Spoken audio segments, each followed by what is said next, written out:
be studying the physics of ballet. We will accomplish this by studying different ballet steps performed by Caro. Our first area of study is balance. Balance is the building block behind ballet. Without it, no moves would be possible, and ballet as a whole would not exist.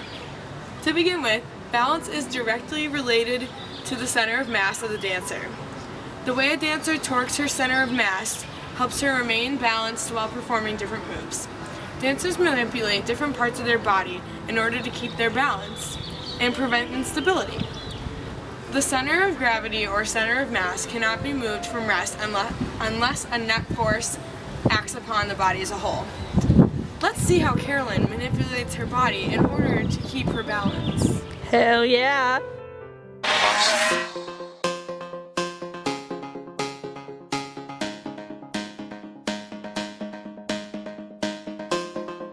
Next, we will see how the subject's center of mass changes as she extends one leg from the floor to the side.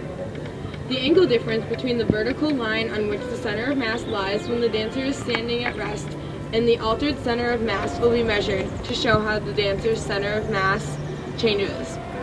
The following images display how the greatest angle occurs when her leg is extended above the horizontal. This makes sense because the subject shifts her weight to one foot, forcing her to move her center of mass to the ball of her foot in order to maintain balance. Hold me closer, tiny dancer. Count the headlights on the highway.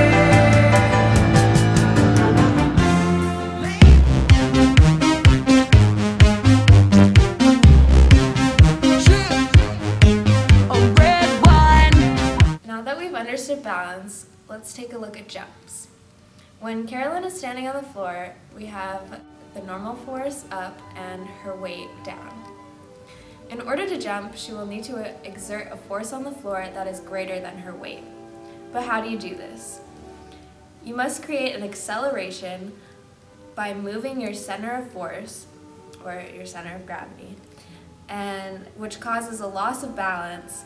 Thus, you can exert enough of a push force against the floor to lift yourself into the air. The height that can be achieved depends on the force of the push on the floor and the time that you exert that force. Let's look at Carolyn and see how high she can jump in different situations.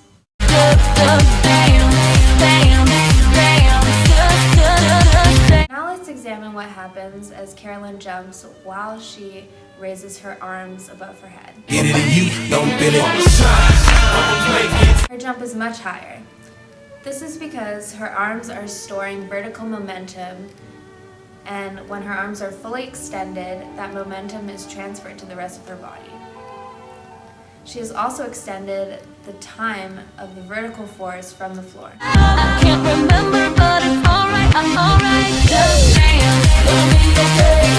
Da-da-doo-doo, just dance. And then I can dance. Da-da-doo-doo, just dance. It'll be okay. Just dance, dance, dance. Just da-da-da.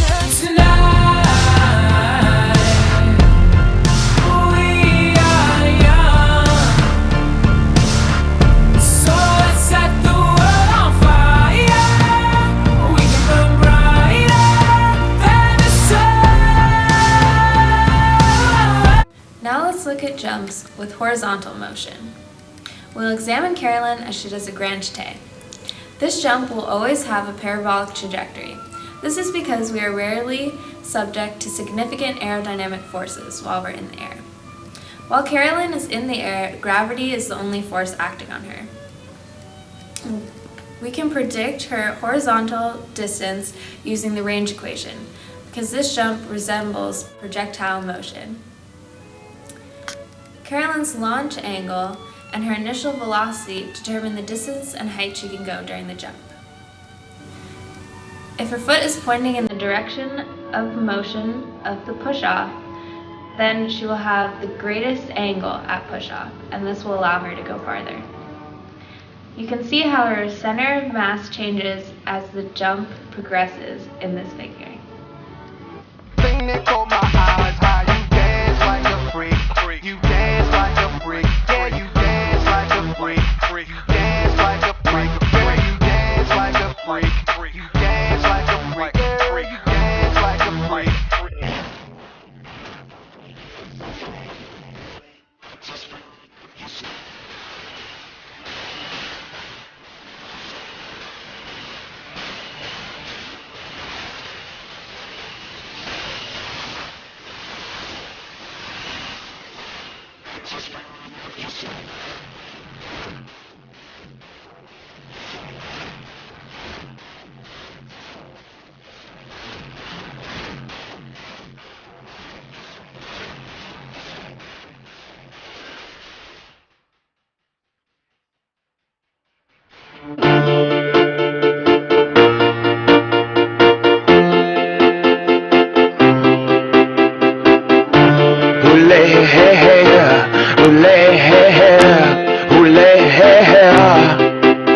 danced. Oh, hey there! I hope you're enjoying your lesson on ballet. We should look deeper into it. The next physical aspect that we will apply to our study of ballet is torque. Torque is defined as the force that causes an object to rotate around a center axis.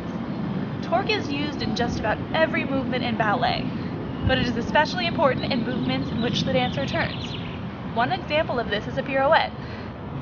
When a dancer performs a pirouette, torque is used to create moments of inertia around the dancer's center axis. To begin, dancers are able to create a torque by pushing their feet in opposite directions before lifting one off the floor.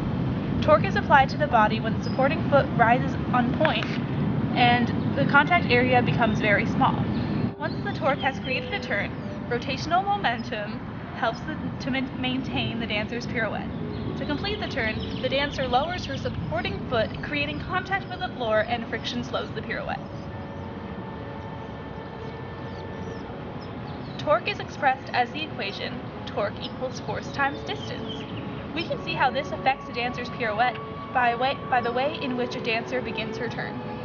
Dancers generally begin a pirouette from either 4th or 5th position. It is more difficult to turn from 5th position because according to the equation, when the distance between the 2 feet is smaller, there is a smaller torque. Dancers generally initiate a turn from 5th position when they need a lower speed and greater control. Let's see this in action. Dancing in the moonlight, everybody feeling warm and bright. It's such a fine and natural sight. Everybody dancing in the moonlight. We like our fun and we never fight. You can't dance and stay uptight. It's supernatural delight. Everybody was dancing. When a dancer begins from 4th position, there is a greater distance between the 2 feet, giving the pirouette a larger torque. Dancers generally initiate a turn from 4th position when they plan to do double or triple turns because a greater torque helps them to rotate about their center axis easily.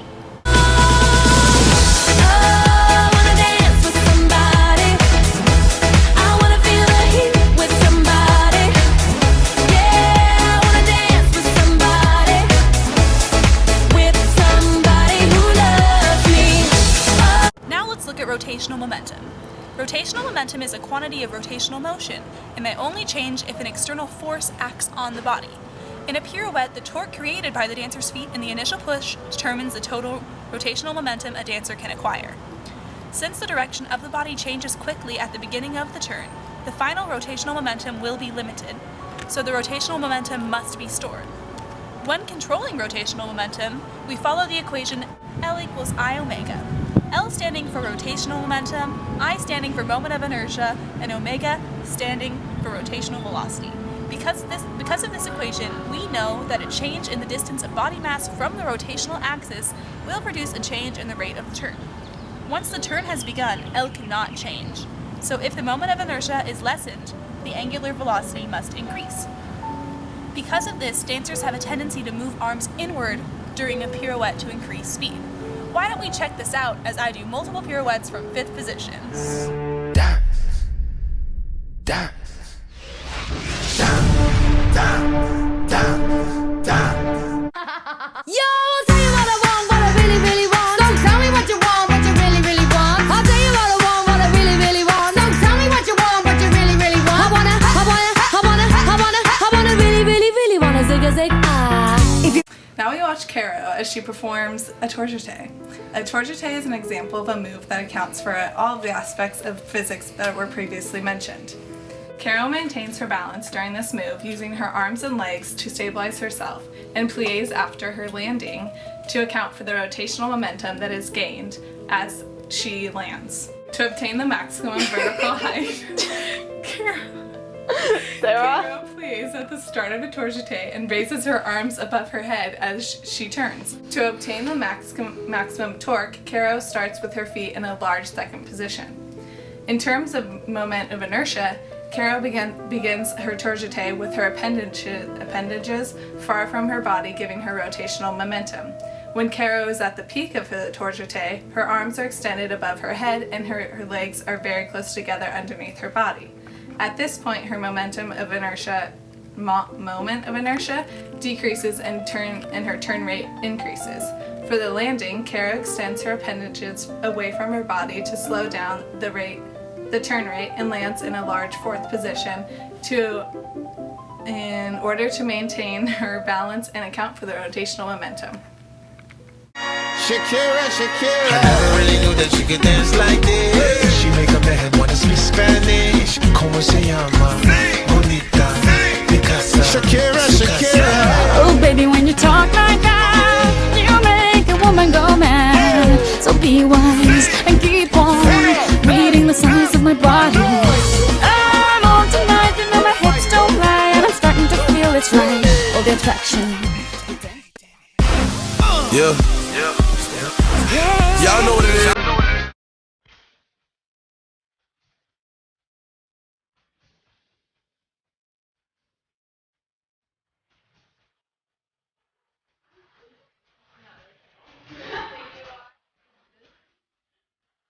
It's going.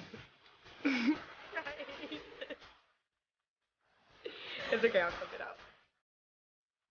Now that we've understood balance, let's take a look at what forces.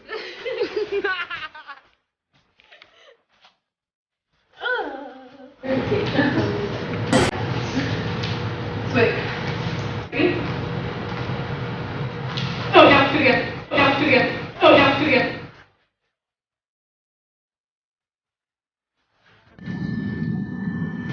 Oh, hey there. I hope you've been enjoying your study on. Just wanna make you sweat.